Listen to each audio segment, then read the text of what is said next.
One of the things that was interesting about the Johnny Manziel not playing last week was that every fan that was there wanted to see him, of course. For better or for worse, they want to see him succeed because they want a good story, or they want to see him fail because they love to hate him. Those are the two sides of the fence that you step on. But Vernon Adams, livid.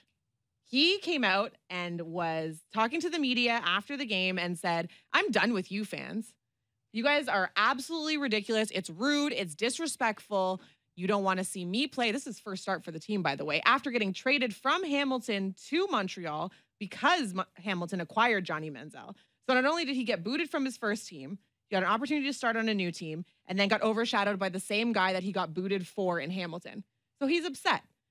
But for me, the thing that could have been more upsetting for Vernon Adams was that his coach didn't seem to care if he got injured in his 6 sacks. He was worried about saving Johnny Manziel and not letting Johnny Manziel get injured because he has a future, whether it's the CFL or the NFL. But now we're going to get a chance to see Manziel play.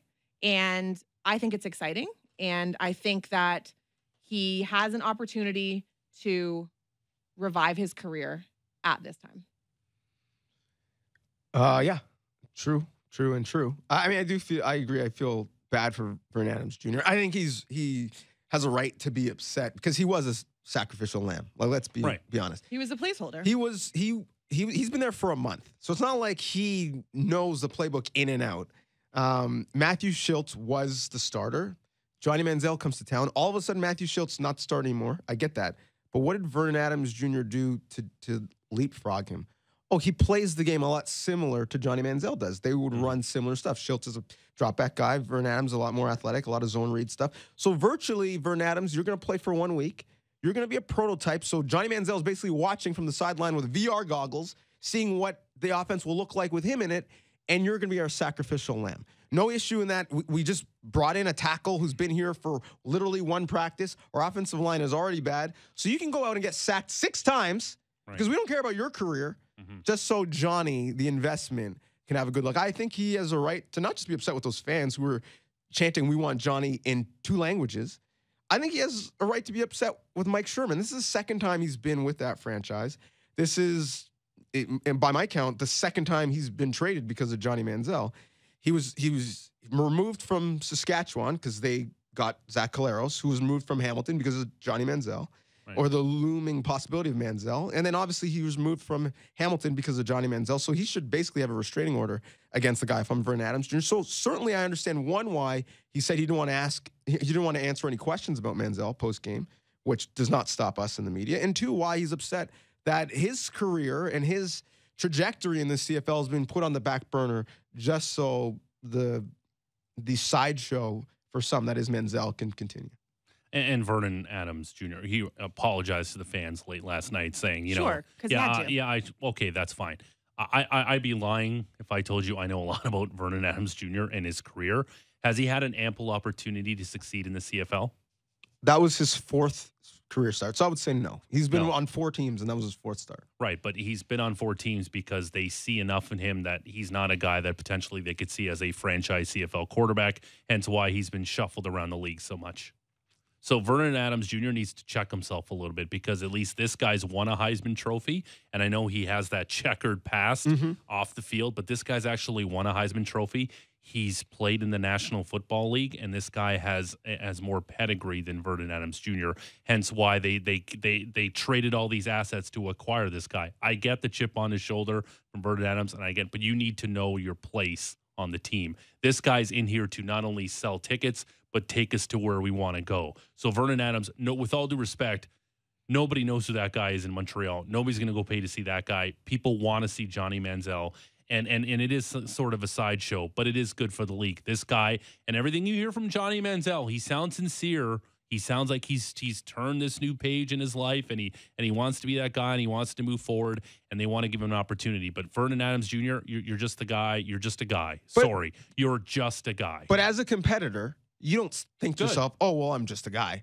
Oh, I'm just here to get reps." But I think deep down, Donovan, he knows. No way. He knows. You don't achieve high levels of success in sports, or really in anything, if you think to yourself deep down, I'm just a guy. Maybe Especially if you're the quarterback position. maybe if you're But you late, have to understand. maybe if He you're has to late, understand. but maybe if you're late in your career, you're a backup. You're just getting the Right. check. What you can give is your experience to the QB room. That's one thing. He's not Kevin Glenn, and Johnny Manziel certainly has a pedigree in both the NFL and the NCAA, but there is a long list of guys who have had both, who have not had success, and there's a longer list of guys who haven't had either, who have had success. You look at the guys right now, whether it's Travis Hooley or Mike Riley or Bo Levi Mitchell or Jeremiah Masoli or Ricky Ray or Anthony Calvillo or Tracy, all of those guys, they didn't necessarily burn up high-level college football, and they didn't necessarily have NFL success. The way you have success in the CFL is you're here for a long time,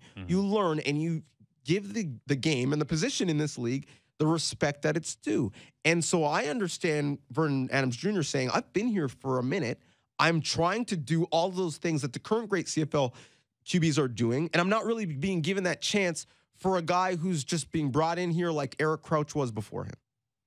I understand why he would be upset. Right, but he has to know why. He has to. He might understand why they're doing it, but I don't think he thinks it's necessarily deserved over him. And good for him. Like I said, good for him for having that feeling, but honestly, he has to know why this guy and why he's getting benched. And we're all excited. I sat through that massacre and just watched Johnny Manziel on the sideline. And I'm like, please put him in. I go, I'll never get this 2.5 hours back in my life. You should have just set an alert on Twitter, so when he went in the game, you could have got on that. You're right. And then watched it. Real quick, I know you got to run. Well, we got to run. We got to hit the break. But real quick, Donovan, did the Argos make a mistake not acquiring him after Ricky Ray went down? Because we all know there's a C&E promotion too. You go to the C&E, you get a free Argos ticket, or vice versa. That's sad. Like, if Johnny Manziel was playing at BMO Field, Donovan, and I've only been to 2 CFL games in my life because I got paid to go to them. My God, George. I'm just telling you the truth. I don't know if you get paid again. No, but I would pay money to go down to BMO Field on a nice Sunday afternoon.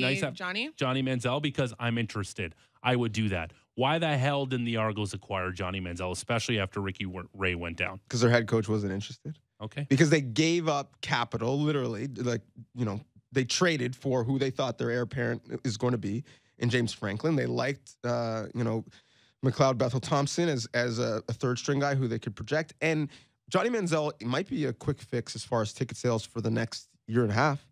But as far as a holistic approach in changing the culture around how the fans feel about the Argos, he's not going to do that. Ricky Williams didn't do it before him. But would winning do that? Because they won the Grey Cup and it didn't move the needle. So wouldn't the answer be no? You need a star. You need a star. But if you're saying winning would do it and they won the Grey Cup and they're still hold on, just real quick too. Toronto is not a sports city. It's not. It's not a sports city. It's an event city. And if Johnny Manziel is the quarterback of the Argos, that's an event, and people will go watch that. True, but TFC is also an event, and it was an event before they had designated imports. But let's not have some revisionist history when it comes to TFC. Before they got good, the stands were starting to be really empty down at BMO when they were terrible because people were tired of the losing, and then they went out and spent all that money, and then all of a sudden the fans came back, the place was sold out, everybody loves TFC again. But don't forget, before they got really good, Donovan, look at the attendance. It was way down at BMO Field, except for some of the hardcores.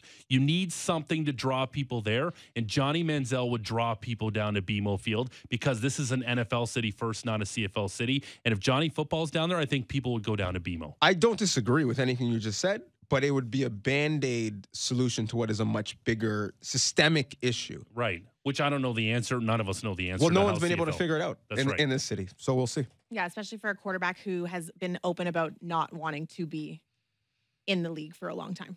His end game is to leave. Right. So why would you put an investment in someone like that and try and shape the success of the league around someone who doesn't even want to hang out with you? Well, if he doesn't play well, he won't have a choice. 100%.